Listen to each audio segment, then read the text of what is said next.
RAM কাক কয়? Mobile বা কম্পিউটাৰ এটা কিমানখিনি ৰেমৰ প্ৰয়োজন?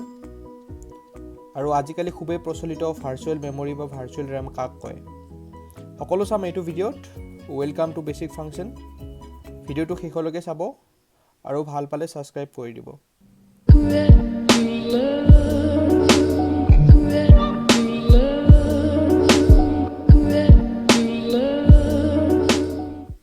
ৰেমৰ ফুল ফৰ্মটো হৈছে ৰেণ্ডম এক্সেছ মেমৰি। বেচিকেলি আমাৰ কম্পিউটাৰ আৰু মোবাইলবিলাকত ইউজ হয়। ডিভাইচ অন হোৱা সময়খিনিতে ৰেম ইউজ হ'ব। আমি ইনষ্টল কৰা এপবোৰ মেইন মেমৰিত ইনষ্টল হয়, ৰেমত নহয়। যেতিয়াই এপ এটা ৰান কৰা হ'ব তেতিয়াই সেই এপটো ৰেমলৈকে আহি যাব, যাতে যিমানখিনি সময়লৈকে এপটো ৰান হয় সিমানখিনি সময়লৈকে CPU আৰু ৰেমৰ মাজত ইনফৰমেশ্যনখিনি কম সময়ৰ ভিতৰত অনা নিয়া কৰিব পাৰে। ৰিয়েল লাইফৰ এক্সাম্পল এটাৰে বুজিবলৈ ট্ৰাই কৰিম। ছাপ'জ এটা লাইব্ৰেৰী আছে আৰু লাইব্ৰেৰীৰ পৰা চিলেক্টেড পঢ়িব লোৱা কিতাপকেইখন আমি টেবুলত আনি ল'লোঁ। এতিয়া আমি যদি কিতাপকেইখনমান আধৰুৱা কৰোঁ পঢ়ি, তেতিয়াহ'লে বাকীখিনি পাৰ্ট পঢ়িবলৈ আমি আকৌ লাইব্ৰেৰীলৈকে যাব নালাগে, আমি টেবুলৰ পৰাই ল'ব পাৰোঁ। এজ এ ৰিজাল্ট এইটো টাইম এফিচিয়েণ্ট হ'ব আৰু লগতে আমাৰ হাৰ্ডৱৰ্কো কমিব। আৰু টেবুলখনৰ নিচিনা ৰেমে কাম কৰে। আমাৰ যেনেকৈ আধৰুৱা কিতাপ এখন লাইব্ৰেৰীৰ পৰা অনাতকৈ টেবুলৰ পৰা লৈ পঢ়িলে আমাৰ সময় ৰাহি হয়, ঠিক তেনেকৈ মোবাইল বা কম্পিউটাৰত থকা CPUৱে কাৰেণ্টলি প্ৰগ্ৰেছত থকা ইনফৰমেশ্যনখিনি ৰেমৰ পৰা ল'বলৈ সুবিধা হয়। ৰেমৰ স্পীড নৰ্মেল ষ্ট'ৰেজ ডিভাইচতকৈ বহুত গুণ ফাষ্ট হয়। আৰু স্পীড মেজাৰ কৰিবলৈকে ৰেমৰ ভিতৰতো ক্লক থাকে।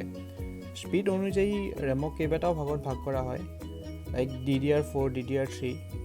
আৰু নৰ্মেলি স্পীডবোৰ 1200 মেগাহাৰ্টছ, 1300 মেগাহাৰ্টছ এনেকুৱা ধৰণৰ থাকে। স্পীড বেচিকেলি একো নহয়, স্পীডটো হ'ল মানে এক্সেছিং টাইম, ৰিড ৰাইট টাইম।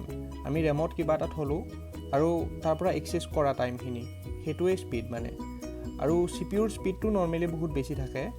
আমি যদি হেভি টাস্ক কৰোঁ, ছাপ'জ গেম খেলোঁ, তেতিয়া বহুত ইনফৰমেশ্যন CPU ৰিয়েল টাইমত লগা হয়।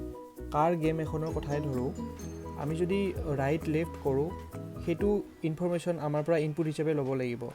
আৰু আমি হৰ্ণ যদি বজাই দিওঁ, ক্লিক কৰোঁ, এট দ্য ছেইম টাইম মানে আমাৰ পৰা ইনপুটো ল'ব লাগিব, চাউণ্ড হিচাপে আউটপুটো দিব লাগিব, বা বাকী প্লেয়াৰবিলাকৰ ইনফৰমেশ্যনখিনিও আমাক দেখাব লাগিব। কিন্তু এই গোটেইখিনি বস্তু আমাক ৰিয়েল টাইমত লগা হয়। ইয়াৰ কাৰণে বহুত স্পীডৰ প্ৰয়োজন, যিটো আমাক নৰ্মেল মেমৰি ষ্ট'ৰেজে দিব নোৱাৰে। সেইকাৰণে নেচেচাৰী ইনফৰমেশ্যনখিনি CPUৱে ৰেমৰ পৰাই কালেক্ট কৰে। ৰেমেহে অনলি CPUৰ স্পীডৰ লগত মেটচ কৰিব পাৰে।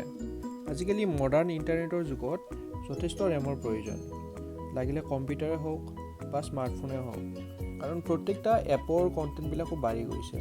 কেতিয়াবা এনেকুৱা হ'ব পাৰে, ছাপ'জ 4টা এপ অ'পেন আছে আৰু যেতিয়া আপুনি 5 নম্বৰ এপটো খুলিব, তেতিয়া CPUৱে কি কৰিব পাৰে, সেই 4টাৰ পৰা এটা বাহিৰত ওলাই দিব পাৰে। বাহিৰত ওলাই দিয়া এপটো যদি আপুনি আকৌ ৰান কৰিব যায়, তেতিয়াহ'লে সেইটো ৰিলোড হ'ব, ৰিলোড হোৱা দেখা যাব নৰ্মেলি।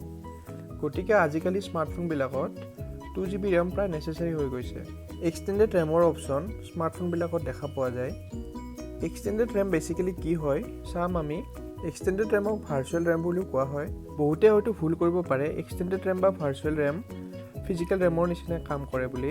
এক্সটেণ্ডেড ৰেম এটা ছফ্টৱেৰ বেছড প্ৰচেছ হয়, য'ত নৰ্মেল মেমৰিয়ে ৰেম হিচাপে ইউজ হয়।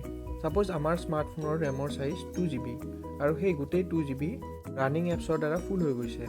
তেতিয়াহ'লে ছফ্টৱেৰে কি কৰিব, অট'মেটিকেলি মেইন ষ্ট'ৰেজক ভাৰ্চুৱেল মেমৰি হিচাপে ইউজ কৰিব আৰু কিছুমান এপ, যিবিলাক এক্সেছ এপ আছে, সেইবিলাকক ভাৰ্চুৱেল মেমৰিলৈকে শ্বিফ্ট কৰি দিব। যিহেতু নৰ্মেল মেমৰিক ভাৰ্চুৱেল ৰেম হিচাপে ইউজ কৰা হয়, সেইকাৰণে ফিজিকেল ৰেমৰ স্পীড আৰু ভাৰ্চুৱেল ৰেমৰ স্পীড কেতিয়াও মেটচ হ'ব নোৱাৰে। লগতে CPUৰ ক্লক স্পীড আৰু ভাৰ্চুৱেল ৰেমৰ স্পীড কম্পেয়াৰেবলো নহয়।